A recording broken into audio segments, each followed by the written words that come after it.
नमस्कार दोस्तों एक नाम इस समय सबसे ज्यादा चर्चा में है, उसका नाम है राघव चड्ढा। दोस्तों राघव चड्ढा ने एक ऐसा खेला कर दिया है जिससे कि यहाँ पर आम आदमी पार्टी के लिए बहुत बड़ी मुसीबत खड़ी हो गई है। आज के इस वीडियो में बताने वाले हैं पूरी कहानी के बारे में। आखिरकार में राघव चड्ढा कौन है, कहां से इन्होंने पढ़ाई करी है, आखिर में इन्होंने जो खेला किया उसके पीछे क्या कारण हो सकता है, सभी चीजों के बारे में यहाँ पर एक एक करके बातचीत करने वाले हैं। सबसे पहले बात करेंगे राघव चड्ढा के बारे में। राघव चड्ढा ने यहाँ पर किससे पढ़ाई करी है, किस तरह से वो आम आदमी पार्टी से जुड़े हैं, साथ ही किस तरीके से उन्होंने केजरीवाल के सबसे भरोसेमंद रणनीतिकार भी बने थे। शुरुआत करते हैं आज के इस वीडियो के बारे में। आपका मेरा नाम है विजय, आप देख रहे हैं एवरीडे न्यूज। दोस्तों राघव चड्ढा ने लंदन से पढ़ाई करी है। केजरीवाल के सबसे भरोसेमंद रणनीतिकार बनने और बीजेपी में शामिल होने तक का सफर राघव चड्ढा के लिए बहुत ही ज्यादा दिलचस्प रहा है। शुक्रवार के दिन दोपहर राज्यसभा सांसद राघव चड्ढा ने आम आदमी पार्टी छोड़ करके बीजेपी में शामिल होने का ऐलान किया। पार्टी सांसदों में संदीप पाठक, अशोक मित्तल के साथ प्रेस कॉन्फ्रेंस करके उन्होंने दावा किया कि राज्यसभा में आम आदमी पार्टी के 2/3 सदस्य बीजेपी में विलय कर रहे हैं। साथ ही आम आदमी पार्टी ने इसकी आलोचना करने में देर नहीं की और पार्टी छोड़ने वाले सांसदों को विश्वासघाती बताते हुए इस घटनाक्रम को ऑपरेशन लोटस करार दिया।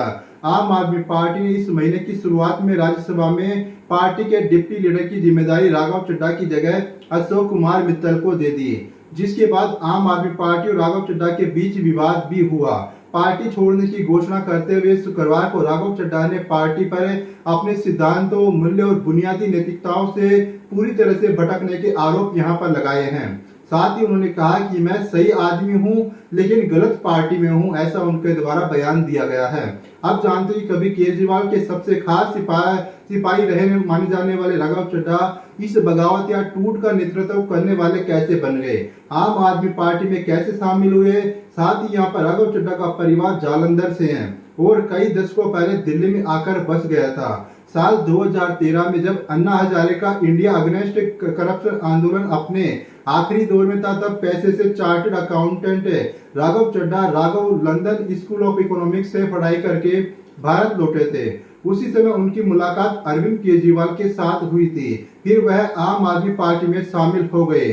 साथ ही राघव चड्ढा का पार्टी में पहला असाइनमेंट दिल्ली जन लोकपाल बिल का ड्राफ्ट तैयार करने वाले अधिवक्ता राहुल मेहरा को असिस्ट करना था। उन्हें ये जिम्मेदारी अरविंद केजरीवाल ने सौंपी थी।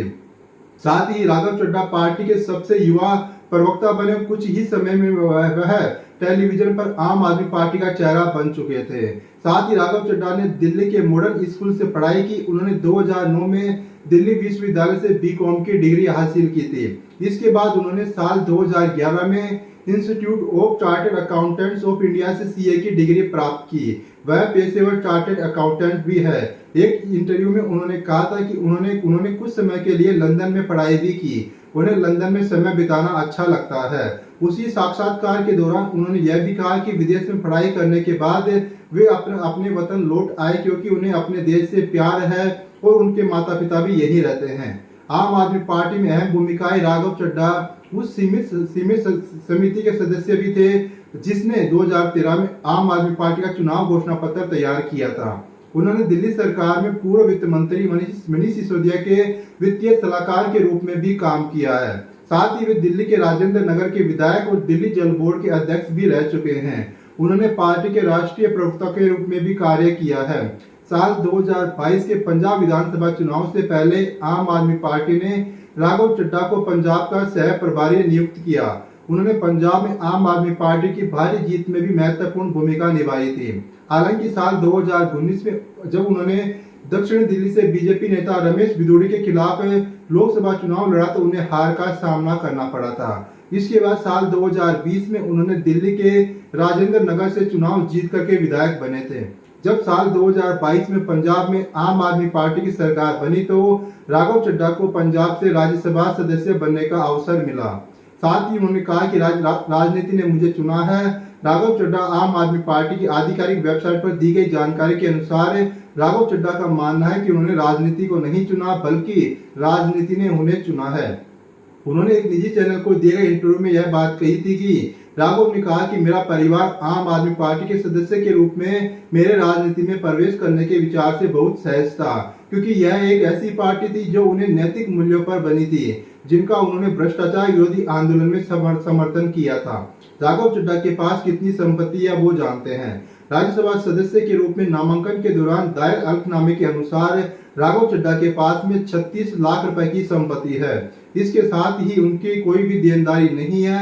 उन्हें उसी अल्पनामे के अनुसार उनके नाम पर एक स्विफ्ट कार भी है। साल 2020 में विधानसभा चुनाव के दौरान दायर किए गए उनके अल्पनामे के अनुसार उस समय उनके पास 19 लाख रुपए की संपत्ति थी। राघव के खिलाफ कितने आपराधिक मामले हैं अब वो जानते हैं। साथ ही इन्फो वेबसाइट माई नेता इन्फो वेबसाइट के अनुसार उनके नवीनतम अल्पनामे में कहा गया है कि चड्ढा के खिलाफ कुल 3 आपराधिक मामले दर्ज है। इनमें मानहानि और सार्वजनिक दुर्व्यवहार के मामले शामिल है। साथ ही एक और जानकारी मिली के जानकारी के अनुसार राघव को अभी तक किसी भी मामले में सजा नहीं मिली है। साथ ही उन्होंने परिणीति से विवाह किया है। शादी कुछ निजी चैनलों को दिए गए इंटरव्यू में दोनों ने कहा कि उनकी पहली मुलाकात लंदन में एक समारोह में कार्यक्रम में हुई थी, जहां दोनों को अपने अपने क्षेत्रों में अच्छे काम करने के लिए पुरस्कार मिल रहे थे। दोनों ने कहा था कि नाश्ते की मेज पर टेबल पर मुलाकात दोस्ती में बदल गई, लेकिन दोनों के बीच की नजदीकी तब और बढ़ गई जब पंजाब में परिणीति की फिल्म चमकीला की शूटिंग चल रही थी। दोनों का विवाह समारोह 24 सितंबर 2023 को राजस्थान के उदयपुर में संपन्न हुआ। अब दोनों का एक बेटा भी है। साथ ही राघव चड्ढा और अन्य सांसदों ने अचानक आम आदमी पार्टी की ओर छोड़ी, इसके बारे में अब बात करने वाले हैं। साथ ही क्या आम आदमी पार्टी के भीतर अभी क्या चलता हुआ दिखाई दे रहा है। राज्यसभा सांसद राघव चड्ढा ने आम आदमी पार्टी छोड़कर के बीजेपी में शामिल होने की घोषणा की है और आम आदमी पार्टी के 6 अन्य राज्यसभा सांसदों को अपने साथ होने का दावा भी किया है। इस घोषणा के बाद राघव चड्ढा दल बदलने वाले कुछ सांसदों के साथ बीजेपी दफ्तर भी पहुंचे हैं। आम आदमी पार्टी के राज्यसभा में कुल 10 सांसद हैं। 2/3 से अधिक सांसदों के पार्टी छोड़ने पर दल बदल कानून लागू नहीं होगा। 7 सदस्यों के निकलने के बाद पार्टी के राज्यसभा में सिर्फ 3 सांसद रह जाएंगे। आम आदमी पार्टी के संयोजक अरविंद केजरीवाल ने इस घटनाक्रम के बाद दी गई अपनी पहली प्रतिक्रिया में कहा कि बीजेपी ने फिर से पंजाबियों के साथ किया धक्का। वहीं आम आदमी पार्टी के राज्यसभा सांसद संजय सिंह ने भी इस घटनाक्रम पर प्रतिक्रिया देते हुए इसे पंजाब के साथ धोखा करार दिया है। आम आदमी पार्टी इस समय पंजाब में सरकार चला रही है और अगले साल फरवरी में होने वाले चुनाव की तैयारियां भी कर रही है। साथ ही संदीप पाठक और अशोक मित्तल के साथ मिलकर प्रेस कॉन्फ्रेंस करके राघव चड्ढा ने दावा किया कि स्वाति मालीवाल, राजेंद्र गुप्ता, विक्रम साहनी और अरविंद सिंह ने भी पार्टी यहां पर छोड़ दी है। आम आदमी पार्टी ने अपनी प्रतिक्रिया में कहा कि पार्टी छोड़कर गए नेताओं को पार्टी ने सब कुछ दिया है। पार्टी के राज्यसभा सांसद संजय सिंह ने कहा कि राघव चड्ढा को पार्टी ने विधायक बनाया, सांसद बनाया और आप भारतीय जनता पार्टी की गोदी में पहुंच गए। संदीप पाठक को पंजाब की जनता ने प्यार और आशीर्वाद से राज्यसभा में पहुंचने का मौका मिला। पार्टी ने बड़ी बड़ी जिम्मेदारियां दी। साथ ही संजय सिंह ने कहा कि पंजाब के साथ गद्दारी करने वाले जो 7 लोग हैं, पंजाब की जनता कभी इन्हें माफ नहीं करेगी। साथ ही पहले से ही संकेत मिल रहे थे। यह पहली बार नहीं कि जब राजनेताओं ने आम आदमी पार्टी को छोड़ा है। हालांकि यह पहली बार कि 7 सांसदों के एक साथ पार्टी छोड़ने की चर्चाएं ज्यादा हो रही है। अरविंद केजरीवाल ने जब भ्रष्टाचार के खिलाफ जन आंदोलन के बाद पार्टी का गठन किया, तब से ही पार्टी के साथ जुड़े कई लोग पार्टी छोड़ करके जा चुके हैं। साथ ही पार्टी पर नजर रखने वाले विश्लेषकों का मानना है कि पार्टी इस घटनाक्रम को झटका जरूर लगा है, लेकिन इसका पार्टी पर कोई खास असर नहीं होगा। लंबे समय से आम आदमी पार्टी को कवर कर रहे विक्रांत यादव कहते हैं कि आम आदमी पार्टी को लग रहा है कि राज्यसभा सांसदों के बीजेपी में जाने को वह आगामी चुनाव में एक भावनात्मक मुद्दे के तरह इस्तेमाल कर सकेगी। यह सवाल भी कि क्या इतनी बड़ी तादाद में सांसदों के पार्टी को छोड़ने की आम आदमी पार्टी नेताओं को भनक तक नहीं लगी। आम आदमी पार्टी ने इसे बीजेपी का ऑपरेशन लोटस बताया है। साथ ही पत्रकार विक्रांत यादव ने कहा कि हमें जानकारी मिली है कि आम आदमी पार्टी को कल ही ये संकेत मिल गए थे कि कई सांसद पार्टी छोड़ सकते हैं। हालांकि पार्टी ने जब इन सांसदों से संपर्क करने की कोशिश की तो बात नहीं हो सकी। साथ ही बीबीसी से बात करते हुए आम आदमी पार्टी के सक्रिय कार्यकर्ता ने संकेत दिया कि पार्टी को कई सांसदों को छोड़कर जाने के संकेत मिल रहे थे। साथ ही आम आदमी पार्टी ने हाल ही में राघव चड्ढा की जगह अशोक मित्तल को राज्यसभा में पार्टी का उपनेता बनाया था। जिस घटनाक्रम के बाद से ही राघव चड्ढा और पार्टी के बीच दूरियां नजर आ रही थी। बीते 15 अप्रैल को जब अशोक मित्तल के कारोबारी ठिकाने पर प्रवर्तन निदेशालय की रेड हुई, तब आम आदमी पार्टी विधायक सौरभ भारद्वाज ने कहा था कि इस कार्रवाई के पीछे राघव चड्ढा का हाथ है। विश्लेषक अब इस बात से हैरान है कि अशोक मित्तल भी राघव चड्ढा के साथ चले गए हैं। साथ ही नेतृत्व से नाराजगी नहीं बल्कि असली कारण कुछ और है। साथ ही एक बात और पता चली कि प्रवर्तन निदेशालय की रेड के बाद अशोक मित्तल से जुड़े कार्यकर्ताओं ने उनके और राघव चड्ढा के बीच टकराव दिखाने और रेड को राघव चड्ढा से जोड़ने की कोशिश भी की थी। ऐसे में सवाल उठता है कि राघव चड्ढा के साथ अशोक मित्तल ने भी पार्टी यहाँ पर क्यों छोड़ी। वरिष्ठ पत्रकार हेमंत अत्री ने इसे प्रवर्तन निदेशालय की कार्रवाई से जोड़ करके देखते हैं।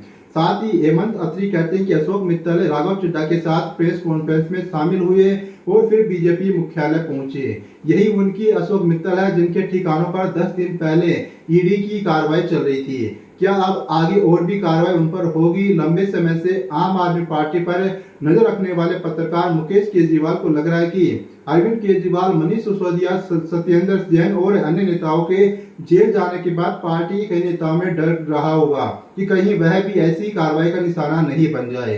साथ ही मुकेश केजरीवाल कहते हैं कि आम आदमी पार्टी ने जिन लोगों को नेता बनाया वह भी साधारण लोग ही साबित हुए, या तो वो किसी लालच में आए या एजेंसियों की कार्रवाई के डर से वो चले गए। हालांकि पार्टी छोड़ने के बाद राघव चड्ढा ने कहा कि आम आदमी पार्टी भ्रष्टाचार के खिलाफ होने के अपने सिद्धांतों से भटक गई।